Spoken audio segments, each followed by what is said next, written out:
Welcome back to our YouTube channel. In this video I will show you how to create free art designs using AI tools. So for this case we shall use Bing as our AI, and then you open up your Bing application. For those who don't have Bing, you can download it from Play Store and then iOS from the App Store. So when you open up Bing, you tap on that color like icon and then the AI will then start loading up. So listen carefully. What you're going to do, you're going to give it a command. So you come here in messages and then give it the command.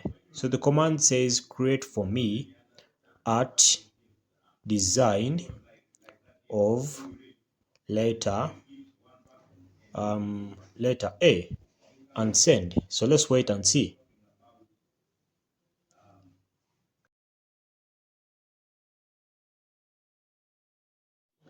Alright, so right now Bing needs to first verify me. So for this case, guys, I'll need to first verify myself as a human being and then go back and finish up my prompt.